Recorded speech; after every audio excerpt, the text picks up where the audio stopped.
오늘 요한계시록 5장에 들어왔는데요. 본문의 말씀을 의지해서 제목을 인봉한 책을 취하신 어린 양, 인봉한 책을 취하신 어린 양이라는 말씀을 제목으로 짧은 시간 은혜 나누는 시간 갖도록 하겠습니다. 인봉한 책을 취하신 누구라고요? 어린 양. 어린 양에 대해서. 인봉했다는 것은 책을 어떻게 했다는 걸까요? 이렇게 봉해진 책을 어린 양이 이렇게 취하셨다는 거예요. 이 말씀에 대해서 살펴보도록 하겠습니다. 14절까지 오늘 바삐 한번 나가보려고 제가 생각을 해봤는데 도저히 안 될 것 같아. 도저히 안 될 것 같아서 천천히 나가서 조금씩 나가더라도 천천히 나가는 게 좋을 것 같다는 생각을 지난주에 제가 했어요. 너무 많이 나가니까 소화를 하기가 조금 벅찬 감이 없어 하나 있어서 천천히 나가도록 하겠어요. 그래서 요한계시록 5장 이제 1절에서부터 7절까지는 내용상으로는 이제 3개로 나눌 수가 있겠는데 2절까지는 이 책을 개봉할 자가 없다는 거예요. 책을 개봉할 자가 없었어요. 그래서 이제 사도 요한이 이것을 보고 책을 개봉할 수가 없으니까요. 개봉을 할 수 없으니까 이것을 보고 요한이 대성통곡을 합니다. 크게 울었어요. 그 말씀이 3절과 4절에 있는 말씀. 그리고 난 다음에 뒤에 가서 이 책을 개봉하실 수 있을 분이 계셨어요. 그 사람이 누구인가 하면 어린 양이었습니다. 그 말씀이 5절에서부터 7절에 나와 있는 그런 말씀으로 살펴볼 수가 있겠습니다. 1절 보시면은 1절 먼저 한번 읽어보세요. 내가 몸에 보좌에 앉으신 이의 오른손에 책이 있으니 안팎으로 썼고 7인으로 봉하였더라. 예, 내가 몸에 라고 되어 있죠. 여기서 내가는 누구지요? 누군지 알아야지. 사도 아니에요. 사도 요한이 봤을 때에 보좌에 앉으신 이라고 되어 있어요. 이 보좌에 앉으신 이는 또 누굴까요? 예수님. 지난 시간에 보좌에 앉으신 이 4장과 5장이 연결되어 있다고 그랬어요. 보좌에 앉으신 이라고 되어 있으니까 하나님이야. 하나님 중에서도 아버지 성부 하나님으로 봐야 돼요. 하나님으로 보는데 왜 제가 성부라는 말을 넣게 되냐면 뒤에 가서 그 오른손에 들려있는 그 책을 취하신 분이 따로 있으니까 성부라는 말을 넣는 거예요. 그래야 여러분들이 뭐 하기가 쉽더라? 이해하기가 쉬우니까. 그러니까 이 보좌에 앉으시는 예수님 그러면 안 되고 하나님 중에서 성부 하나님으로 봐야 됩니다. 성부 하나님으로. 왜 성부 하나님으로 봐야 되는가? 7절에서 제가 다시 한번 말씀을 드릴게요. 그래서 어느 손에 책이 들려있다고요? 오른손에 책이 있었습니다. 오른손에 책이 있었어요. 그래서 여기서 잠시만 4장과 5장은 긴밀하게 연결이 되어 있었어요. 그래서 지난주에 살펴봤을 때에 4장에서 가장 큰 주제가 뭐란가 하면은 뭐지요? 하늘에 뭐가 있었다? 보좌가 있었어. 하늘에 보좌가 있었습니다. 그 보좌를 4장에서 큰 주제였었는데 여기서 보면 또 그 보좌에 앉으신 이가 나오는 거예요. 연속해서 이렇게 보시면은 이해하기가 훨씬 쉬워요. 그래서 그 보좌에 앉으신 분의 오른손에 뭐가 있었냐면 책이 있었어요. 이 책의 정체가 무엇일까? 하나님의 심판과 구원에 관련된 그런 계획서예요. 하나님의 통치 원리이기도 하고 그런 계획서가 어느 손에 있었다고요? 제가 오른손 들고 있죠? 오른손에 들고 있었어. 그래서 그렇다라고 하면 여기서 한 가지 생각을 할 수 있는 게 전에도 한번 말씀을 드렸는데 전에 4장에서도 말씀드렸는데 하나님은 형체가 있다 없다? 우리 인간과 같은? 없다는 거예요. 없는데 오른손이라고 얘기를 하고 있고 이렇게 하는 것을 보게 되면 이게 우리가 이해할 수 있게끔 사도 요한이 표현을 한 거예요. 이걸 갖다가 신학적인 용어로 신인동형동성론이라고 얘기를 하는데 하나님은 영이시기 때문에 우리와 같은 형체가 없지만 우리 인간을 이해하기 쉽도록 표현하기 위해서 뭘로? 오른손에 책을 든 것으로 이렇게 상징적으로 표현을 한 거예요. 보통 오른손은 능력을 상징을 합니다. 그러니까 능력의 손으로 책을 붙잡고 계신 성부 하나님으로 표현을 한 거예요. 모든 것이 그러니까 하나님의 뜻과 하나님의 주장과 하나님의 섭리대로 세상 모든 만물들이 다 운행되고 통치하시고 다스리신다는 것을 보여주기 위해서, 하나님의 주권을 상징을 하기 위해서 이렇게 얘기를 한 거예요. 그래서 이 책에 대해서 혹자들은 뭐라고 얘기를 하냐면, 하나님의 오른손에 들려있는 책이요, 하나님의 오른손에 들려있는 책을 다른 사람들은 이게 요한계시록이다 라고 주장하는 사람들이 있어요. 뭐라고 그런다고요? 요한계시록이다 라고 얘기를 해요. 그럴까요? 그럴까요? 요한계시록 사도 요한이 이때 썼다 안 썼다? 안 썼잖아요. 안 썼잖아요. 그리고 또 뭐라고 되어 있어요? 뒤에 가서, 저 뒤에 가서 보게 되면 안팎으로 썼고 일곱인으로 어떻게 하였더라? 일곱인으로 어떻게 하였더라? 봉하였더라. 봉하였다라고 하면 그 내용, 그 봉해져 있으니까 그 안의 내용을 볼 수 있다 없다? 없어요. 근데 사도 요한이 뭔 죄로 이걸 봐서 써? 앞뒤가 안 맞는 얘기잖아요. 어디서 그렇게 주장을 할까요? 신자로 시작하는 동네에서 그렇게 주장을 해요. 제가 이 얘기를 하는 이유를 아시겠지요? 또 이것이 또 하나님 오른손에 들려있으니까 뒤에 가서 보게 되면 생명책이 나오는데, 이것이 생명책이다 라고 주장하는 사람들도 있어요. 둘 다 아니에요. 둘 다 아닙니다. 둘 다 아닙니다. 예, 그래서 안팎으로 썼다는 말씀, 이 말씀이 어디에 그러면 근거를 둬서 이 사도 요한이 이 말씀을 얘기를 했을까? 에스겔 2장을 한번 가보세요. 에스겔 2장 9절. 구약성경 에스겔 2장 9절 10절 한번 읽어보세요. 그가 보니 한 손이 나를 향하여 펴지고 그 손에 두루마리 책이 있더라. 그가 그것을 내 앞에 펴시니 그 안팎에 글이 있는데 애가와 애국과 재앙의 말이 기록되었더라. 에스겔은 구약의 계시록이라고 할 정도로 그 예언의 말씀들이 많이 있어요. 여기서 한번 잘 보세요. 내가 보니, 여기서 내가는 누굴까요? 사도 요한 아니에요. 누구? 에스겔이 보니 한 손이 나를 향하여 펴지고 그 손에 무슨 책? 두루마리 책이 있더니 그가 그것을 내 앞에 펴시니 그 안팎에 뭐가 있어요? 글이 있는데 뭐가 있냐면 애가와 애국과 재앙의 말이 기록되었더라. 오늘 이 본문의 말씀하고 너무 비슷하지 않아요? 5장 1절하고. 그러니까 여기에 기록되어 있는 에스겔이 봤던 그 환상을 누구도 봤더라 지금? 사도 요한도 봤어요. 거기에는 이제 하나님의 구원과 그 계획서 안에는 하나님의 심판의 내용이 다 담겨 있었다라고 하는 거예요. 그래서 또 뭐라고 되어 있냐면 맨 하반절에 1절 하반절에서 그래서 일곱인으로 또 어떻게 되어 있다고 되어 있어요? 일곱인으로 봉하였다는 거예요. 한 번도 아니고 몇 번을 봉했다고요? 7번 봉하였다라고 하는 거예요. 그러니까 아무도 이 책을 펴서 보거나 그 내용을 알 수 있는 사람이 있다 없다? 없다는 얘기예요. 없다는 얘기. 일곱이라는 것은 제가 거듭 말씀드리지만 성경에서 일곱이라는 수는 완전수를 얘기를 하는 거예요. 완전수. 그러니까 이 책이 이런 책이라고 생각을 하면 안 되고, 아까 그 에스겔서에서 얘기를 했을 때 무슨 책이라고 그랬죠? 두루마리. 옛날에는 그 임금들이 어명을 내릴 때에 보통 책으로 만들지 않고 뭘로 만들었죠? 두루마리로 만들어갖고 이렇게 안을 묶었죠? 묶어가지고 어명을 받으라 해가지고 이렇게 그 앞에서 이렇게 쫙 펼쳐 보이잖아요. 그거라고 생각하시면 훨씬 이해하기가 쉬워요. 이 책도 어떤 형태로 되어 있었다 그러니까 두루마리 형태로 되어 있어요. 아마 개정판에는 아마 두루마리라고 되어 있을 거예요? 두루마리라고 되어 있어요. 예, 5장 1절 그렇게 되어 있죠. 두루마리라고 되어 있을 겁니다. 그러니까 두루마리로 되어 있는 것은 몇 번을 감아놨어요? 7으로 완전히 감아놨으니까 아무도 그거를 바라볼 수가 있고 그 안의 내용을 볼 수가 없고, 또 그것대로 다 아무나 세상 사람들이 이것을 볼 수도 없고 그거를 또 실현할 수도 없다는 그런 말씀이기도 해요.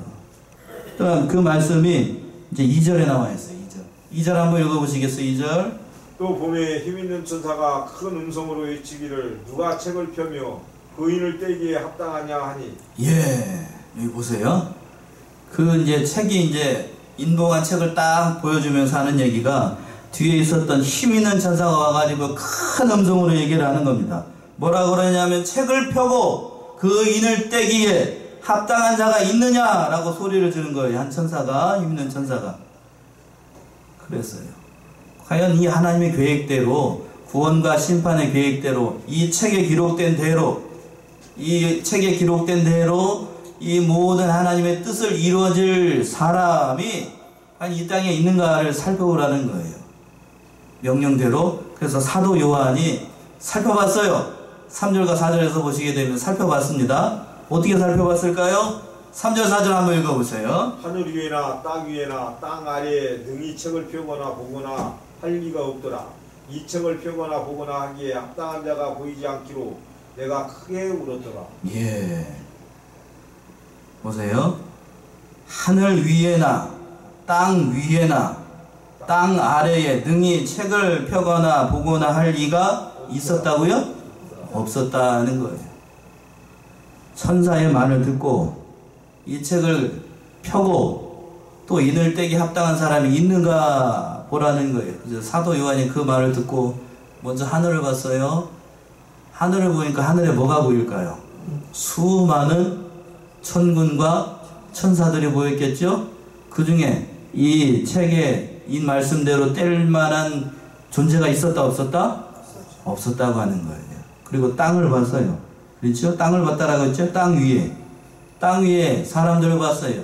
땅 위에 사람들 가운데 이 책에 있는 말씀대로 이 모든 것을 이루실 사람이 있었더라 없었더라? 없었더라는 거예요. 또 땅 아래 봤어요. 땅 아래. 땅 아래로 봤던 사람 안난 건 여러 가지로 생각을 할 수도 있는데 죽은 사람들 또 음부에 있는 사람들 가운데 이것을 이룰 사람이 있었더라 없었더라? 없었다. 없었어요.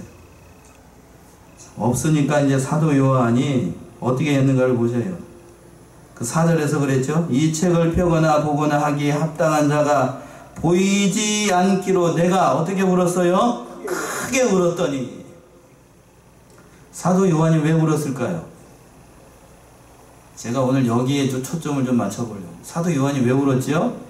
왜 울었을까요? 생각을 하셔야 돼요. 여기서부터 띵킹. 왜 울었을까요? 이 책에 있는 예언의 말씀들대로 할 사람이 없다라고 하면 이 세상에서 하나님의 구원의 역사를 이룰 수 있다는 거예요? 없다는 거예요? 하나님의 구원의 역사를 이룰 수 없다는 거는 저와 여러분들이 그러면 구원을 받을 수 있다는 건가요? 없다는 건가요? 없다는 거예요.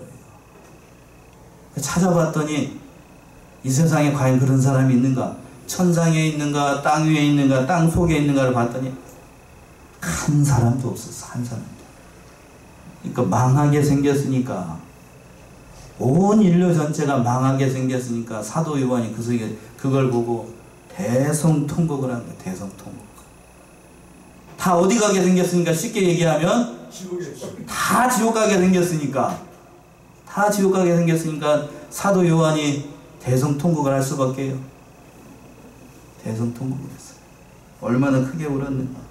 우리가 이것을 통해서 우리가 생각해 봐야 될 거는 과연 우리는 사도 요한과 같은 그러한 구원의 문제를 들고 나의 구원이 아니라 인간의 구원을 위해서 자기 자신의 구원뿐만 아니라 가족과 친지와 사랑하는 모든 사람들을 위해서 이 영혼이 구원받는 문제 때문에 울어본 적이 있는가를 먼저 생각해 보세요. 울어본 적이 있나요? 아니, 있나요? 있으면 감사할 일이에요. 그렇게 사도 요한처럼 울어본 적이 있다라고 하는 것은 그 심령 자체가 복받은 증거예요. 사도 요한이 그렇게 큰 복을 받았습니다. 사랑하는 우리 양문의 성도님들, 다른 사람의 영혼들 때문에 내가 구원받는 것, 그것만 바라보지 말고 이 사도 요한처럼 울 수 있는 사람이라고 하면 큰 복을 받은 거예요. 사도 바울도 이 구원의 문제 때문에 크게 운 적이 있었어요. 마음속에 그치지 않는 고통이 있었다라고 했지요. 어디에서 그렇게 되어 있었죠? 로마서로 한번 가보세요. 로마서 9장 1절에서부터 3절 한번 읽어보세요. 로마서 9장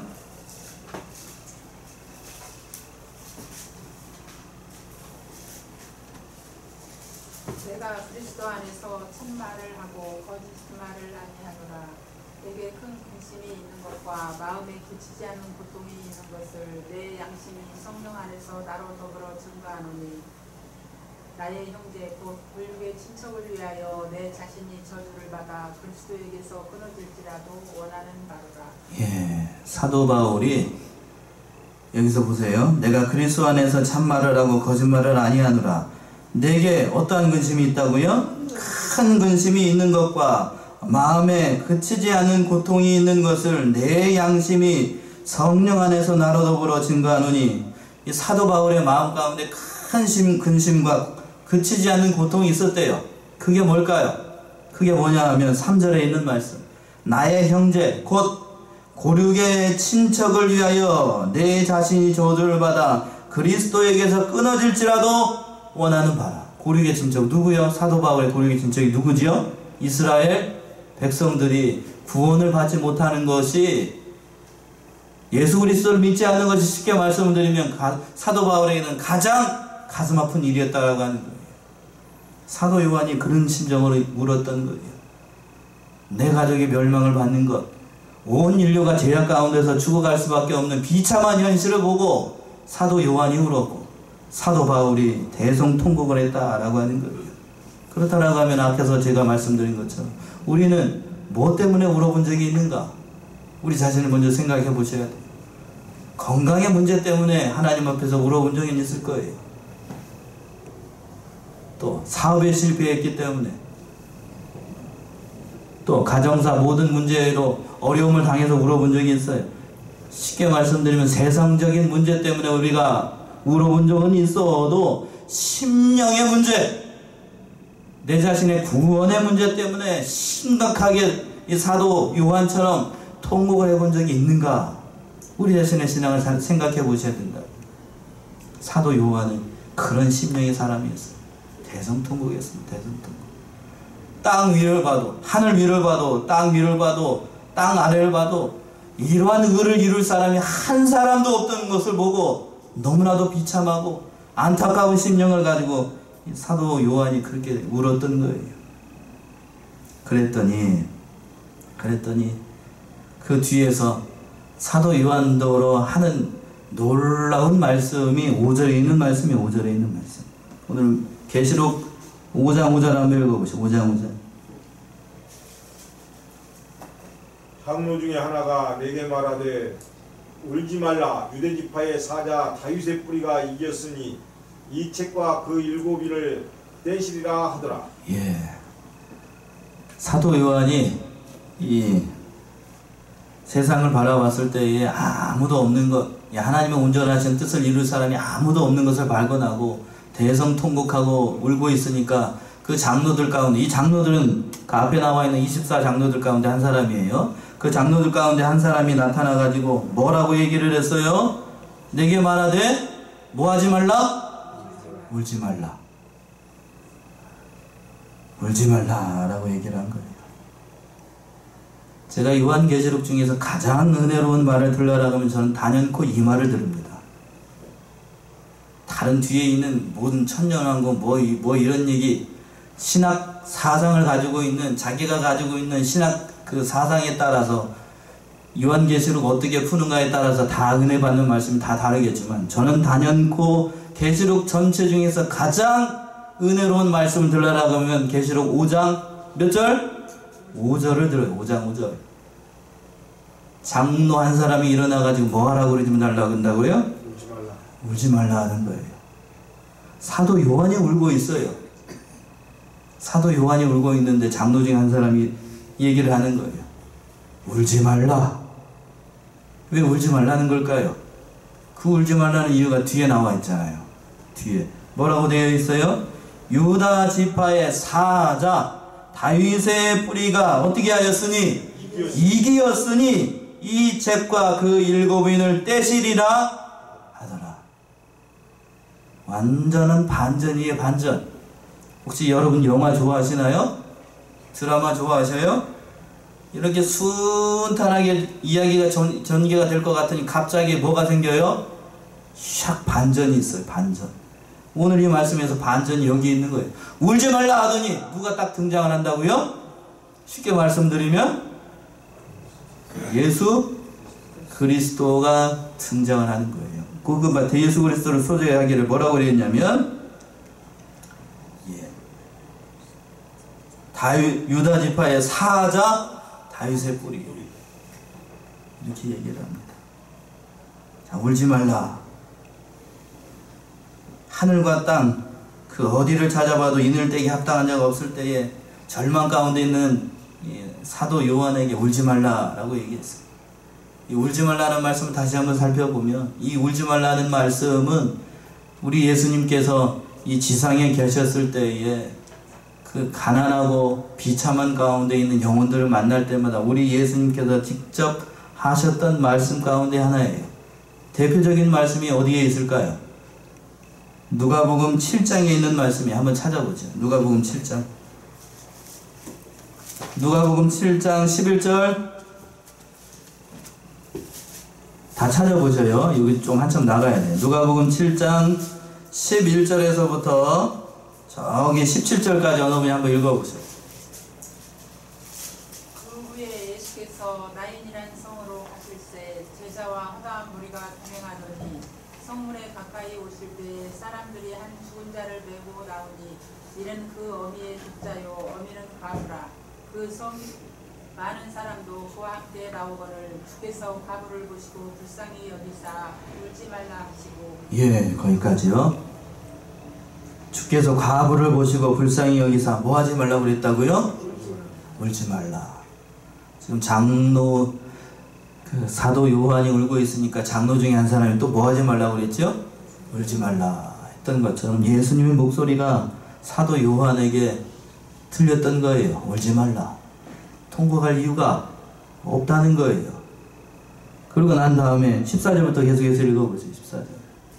가까이 오사 그 관에 손을 대시니 뵌 자들이 서는지라. 예수께서 가라사대 청년아 내가 내게 말하노니 일어나라 하시매 죽었던 자가 일어앉고 말도 하거늘 예수께서 그를 어미에게 주신대 모든 사람이 두려워하며 하나님께 영광을 돌려 가로되 큰 선지자가 우리 가운데 일어나셨다 하고 또 하나님께서 자기 백성을 돌아보셨다 하더라. 예수께 대한 이 소문이 온 유대와 사방에 두루 퍼지니라. 예, 예수님께서 나인성에 있는 과부의 나인성에 있는 과부 그 촌을 갔을 때에 장례 행렬을 만나게 됐어요. 장례 행렬을 만났는데 그 과부에게 독자 한 명이 있었습니다. 외아들이 있었는데 그 외아들이 어떻게 됐냐면 죽었어요. 죽었으니까 이 과부는 남편이 죽고 난 다음에 누구만 의지하고 살았을까요? 그 외아들 하나에 의지하고 살았는데 그 외아들이 어떻게 됐다고요? 죽었어. 그러면 그 과부에게 가장 큰 소망은 뭘까요? 누가 살아나는 것? 아들이 살아나는 거예요. 다른 걸로는 위로가 안 돼요. 다른 걸로는 위로가 안 된다고. 옆에 있는 이웃들과 친지들이 같이 울어준다라고 할지라도 그건 위로가 안 돼요. 누가 살아나야만 그것이 회복이 돼요? 아들이 살아나야 되는 거예요. 그것을 보고 그 장례 행렬하고 예수님하고 정면으로 만납니다. 그러고 난 다음에 예수님께서 그 관에 뭐를 얹고 율례를 깨고 손을 얹고 난 다음에 얘기를 하세요. 그 말씀이 14절에 있는 것처럼 청년아 내가 내게 말하노니 일어나라 하니까 그때 어떻게 됐어요? 일어났습니다. 이때 했던 말, 과부에게 들려줬던 예수님의 말씀, 뭐 하지 말라, 울지 말라는 말씀이 지금 천상에서 환상 가운데 하나님의 계시를 보고 있는 누구에게? 사도 요한에게 들려줬던 말이에요. 말할 수 없는 위로가 사도 요한을 감싼 거예요. 통회하는 마음으로 이 시대를 슬퍼하고 있는 구원받을 그 모든 일을 이룰 사람이 없다라고 그 비참한 가운데 있었던 그 사도 요한을 위로하는 말이 울지 말라. 참으로 세상 어떠한 말보다도 가장 위로가 넘치는 말을 이 장로중 가운데 한 사람이 한 거예요. 그래서 왜 울지 말라고 했는가? 뒤에 있는 것처럼 유다 지파의 사자 다윗의 뿌리가 이기고 이 책과 이 일곱인을 떼시기에 합당한 자라는 그런 말씀을 해주신 거예요. 유다지파의 사자라고 하는 것은 창세기 49장 9절부터 10절에 있는 이 말씀을 이루신 거예요. 또 한 번만 찾아보죠. 찾으셔야 돼. 요한계시록 할 때 할 수가 없어. 창세기 49장 9절 10절 한번 읽어보세요. 유다는 사자 새끼로다. 내 아들아 너는 움킨 것을 찢고 올라갔도다. 그가 엎드리고 웅크림이 숫사자 같고 암사자 같으니 누가 그를 범할 수 있으랴. 10절까지요. 주가 유다를 떠나지 아니하며 통치자의 지팡이가 그 발 사이에서 떠나지 아니하기를 실로가 오시기까지 이르르니 그에게 모든 백성이 복종하리로다. 예, 맨 하반절에서 보시면은 그에게 모든 백성이 어떻게 하리로다? 복종한다는 거예요. 이 말씀처럼 유다지파의 사자라고 하는 것은 라이온이 라이온, 대사 사자가 아니고 킹, 라이온, 사자를 얘기하는 진짜 사자, 어흥사자. 유다지파의 사자들 가운데에서 그 예언의 말씀 그대로 다윗의 뿌리는 예수 그리스도를 가리키는 거예요. 그분이 이기셨다는 거예요. 모든 죄를 이기고 마귀를 이기고 세상을 이기고 음부의 권세를 이기고 사망을 이기신 어린 양 대신 예수 그리스도가 이 모든 것을 이루셨다는 거예요. 그 말을 듣고 사도 요한이 저처럼 지금 땀이 많이 나는데 땀난 걸 닦은 것이 아니고 눈에서 눈물을 닦고 봤어요. 다시 살펴봤습니다. 그 말씀이 6절에 있는 말씀이에요. 다시 정신이 번쩍 들어가지고 살펴봤더니 6절 보세요. 6절 뭐라고 되어 있나? 내가 또 보니 보좌와 내 생물과 장로들 사이에 어린 양이 섰는데 일찍 죽임을 당한 것 같더라. 7뿔과 7눈이 있으니 이 눈은 온 땅에 보내심을 입은 하나님의 7영이다. 예.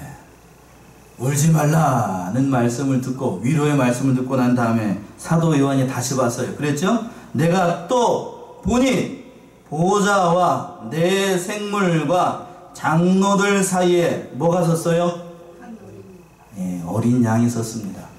이게 그림이 그려져야 되는데 자 보세요. 이게 보좌가 있고요. 그랬죠? 이 성경을 볼 때는 꼼꼼하게 보셔야 돼요. 꼼꼼하게. 보좌와 내 생물과 내 생물이 있어요. 보좌가 있으면 내 생물은 하나님의 최측근 친이다라고 그랬죠? 이거 한 통이라 한 몸이라고 봐야 돼. 한 통이라고. 이렇게 돼 있어요. 그리고 난 다음에 장로들 사이에 장로들은 여기를 뺑 둘러서 24장로들이 있다고 그랬죠. 이해되셔요? 이렇게 하나님이 있고 하나님 주위에 24장로들이 있는데 그 사이에 뭐가 있다고요? 어린 양이 있어요. 그럼 어린 양이 어디에 있다는 걸까요? 하나님과 24장로들 사이에 있는 거예요. 어떠한 주님으로 계시는 걸까요? 이걸 보고 신학적으로는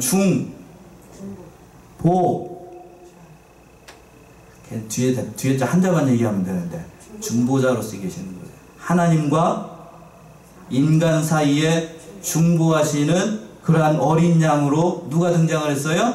예수님께서 짠 하고 그때 나타나신 거예요. 사도 요한이 그때 어떠한 심정이 있겠어요?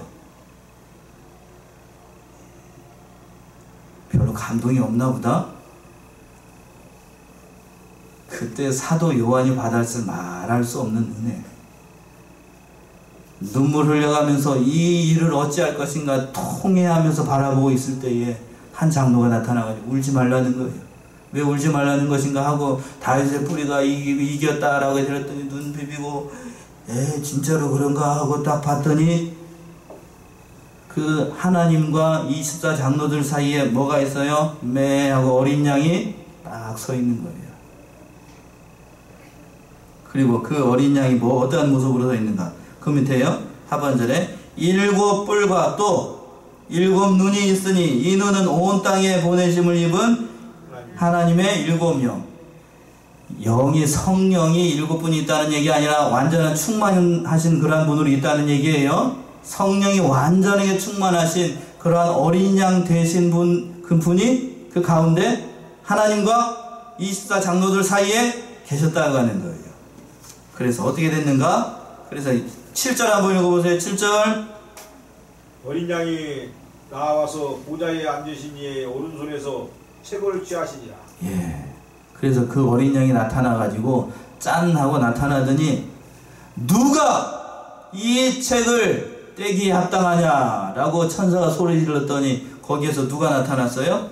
어린 양이 짠 하고 나타나가지고 어린 양이 나와가지고 저처럼요 짠 하고 나타나가지고 성부 하나님이 가지고 있었던 오른손에 들고 있었던 인도한 책을 어떻게 했다고 이게 책이라고 합시다.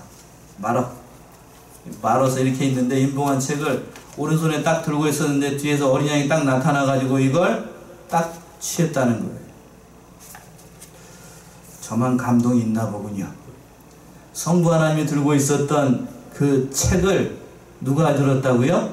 어린 양 되시는 예수 그리스도가 성부 하나님으로부터 그 모든 하나님의 구원과 심판에 있는 그 모든 말씀들을 누가 받았다고요? 어린 양 되시는 예수 그리스도가 다 받았다는 거예요. 이 말씀은 뭘까요? 성부 하나님께서 뜻하시고 계획하시고 이루시고자 하는 하나님의 모든 뜻을 앞으로 누가 이루시겠다? 예수 그리스도가 다 이루시겠다는 거예요. 그러한 구원의 주님으로 심판의 주님으로 누가 등장을 한다는 거예요? 이제 어린 양이 등장을 한다는 거예요. 그 어린 양 대신 예수 그리스도가 나타나셔가지고 그 모든 뜻을 다 이룬다고 하는 거예요. 그러고 나니까 이 두루마리 책을 딱 어린 양 대신 예수님께서 이걸 성부 하나님으로부터 딱 받으니까 천군과 천사들 그 하늘에 있었던 모든 그 피조물들과 24 장로들이 어떻게 했는가, 그건 다음 주에 살펴볼게요. 어떻게 됐을 것 같아요? 미리 말씀을 한번 드릴까? 한번 맛보기를 한번 볼까요? 8절 한번 어느 분이 한번 읽어보세요. 8절. 책을 취하심에 네 생물과 24 장로들이 어린 양 앞에 엎드려 각각 검은고와 향이 가득한 금대접을 가졌으니 이 향은 성도의 기도들이라. 예. 상반절에 보시면 책을 취하심에 네 생물과 또 24 장로들이 어린 양 앞에 어떻게 됐다고요? 저만 감동하고 있죠 지금. 그래, 저만 감동하고 있어요. 그 책을 딱 취하니까 네 생물, 네 하나님의 채찍건이었던 수호 천사들이 그 어린 양 앞에 어떻게 하고 있어요? 엎드려서 뭐 하고 있어요? 경배하고 있고 24 장로들도 어떻게 하고 있어요? 경배하고 있어요. 엎드려서. 보좌에 앉으신 하나님 앞에서, 죄송해요 이렇게 표현해서 죄송합니다. 하나님께도 죄송하고 그 보좌에 계신 하나님께도 무릎을 꿇지 않았던 존귀한 생물이었던 네 생물이 누구 앞에 지금 경배를 하고 있어요?